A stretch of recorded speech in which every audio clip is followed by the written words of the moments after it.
You think that narcissist is winning? No, they're just hiding it better than most people can. Behind the designer outfits, the forced laughter, the obsessive chasing of attention, there's a coy, a silent kind of suffering that eats them alive every day.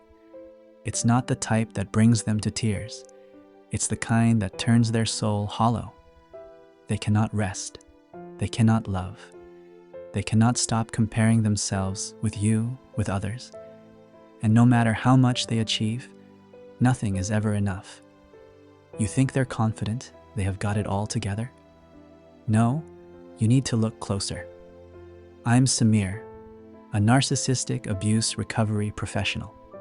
Today, I am going to share 5 signs with you that prove a narcissist is deeply suffering inside, so stay until the very end. Sign number 1.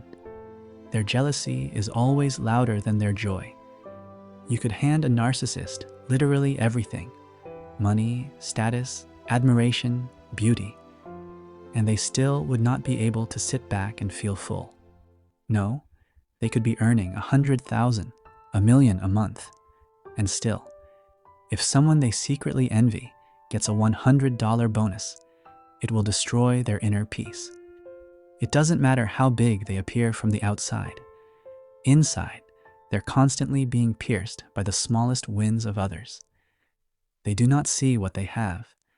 They only see what someone else just got. And that is what makes their life unbearable, miserable. God could give them tenfold, but the second someone they do not like gets something tiny, teeny, it feels like theft. They do not know how to celebrate. They do not know how to rest. They are trapped in a loop of constant comparison. And you know, comparison is killing them from within. They're not chasing dreams. They are running from jealousy all the time. That is why even their own family's achievements feel like betrayal to them. When their brother gets married, when their cousin gets a new car, when you are praised in a meeting at work, it ruins their week. They become bitter, sour, and unsettled. So no matter how blessed they seem, they live in a constant state of inner poverty. They are starving. Starving. Starving for what? For peace they cannot access because they are addicted to enmity. And that is what destroys them. Number 2, they're always on the run from a feeling they cannot name. There's a strange thing you will notice about all these narcissists. They never stop. Never. There is no sense of enough in their vocabulary. There is no destination, but always a diversion. They cannot just pause and exist. They act like they're running from a monster. And the crazy thing is, they are that monster. It's inside them. It's not even about overachieving or trying to prove their worth. Even if they have a stable job, a business, they won't rest after 5 p.m. They will chase more. More validation, more business, more likes, more luxury, and more exposure. 1 car, never enough. 1 house, not enough. 10 compliments? No, they need more. Their hunger has no end. It is like a bottomless pit they keep trying to fill with status, with achievements, things they do not need but want. The more they get, the more hollow they feel though. That's what true endless suffering looks and feels like. They're not building a life. They're escaping a void, a bottomless pit that cannot be filled. They have a disease of next. Always the next project, the next shiny object, and the next fantasy. They look around and think, why does their life look greener than mine? And instead of watering their own soil, they burn themselves out trying to copy everyone else. They do not live, they chase. And that chase is killing them. My father is the primary example of this. Even in his 60s, he keeps appearing in different examinations to get a raise in his salary. Can you imagine that? Number 3, they have no genuine connection with anyone.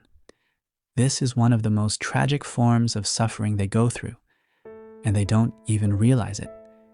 They don't even name it. They do not know what a real relationship feels like. Not with their spouse, not with their children, not with friends, not even with themselves. Because everything they say and do is filtered through manipulation, superiority, and through lies they told so often, they now believe them. Their entire personality is based off a fake construct of reality that has no foundation to it.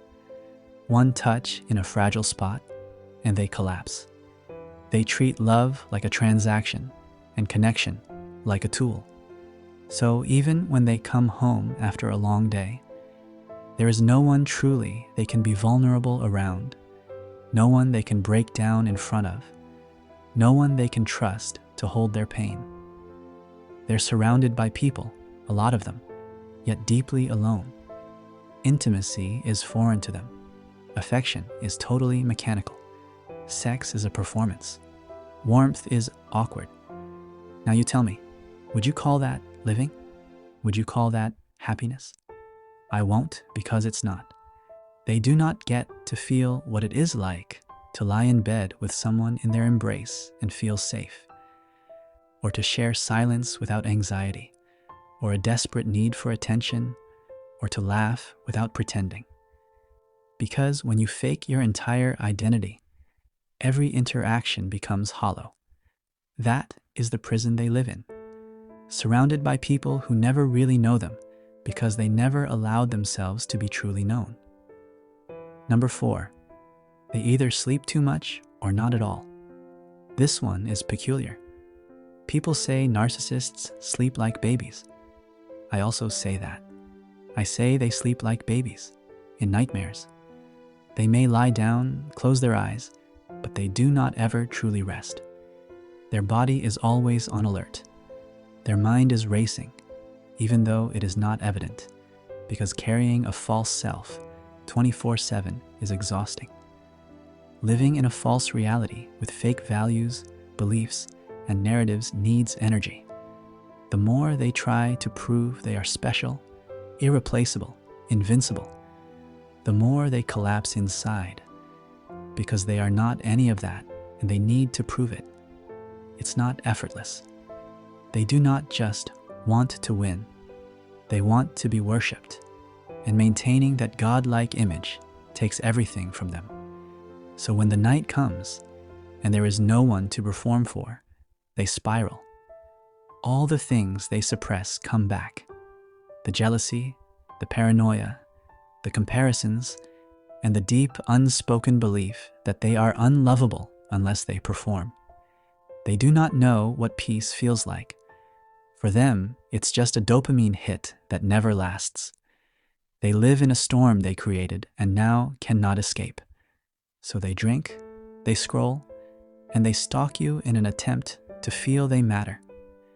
They replay old conversations in their head, twisting the past.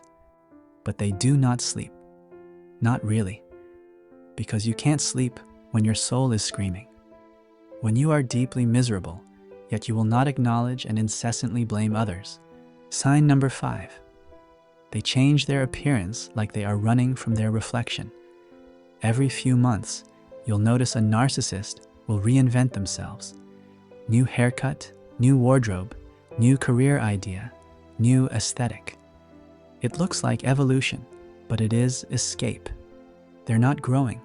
They are running from GK. They hate what they see in the mirror. That's the truth, because it reminds them of the version of themselves that got exposed, rejected, discarded, or left behind. So they try on new identities like they try on new clothes. Monday, a minimalist. Tuesday, an entrepreneur. Wednesday, a yogi. Thursday, an artist. They want to feel like someone else because staying one, staying themselves, and consistent means facing the emptiness. What you wear, where you live, and what you drive does not define you, but complement you. If you're defined by vanity, you already have lost the plot, and you are in sinking sand.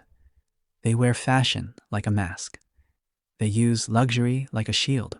They obsessively seek freshness because the old makes them feel stale and rotten. They treat their own appearance the way they treat people. They idolize it and then devalue it, finally discarding it secretly.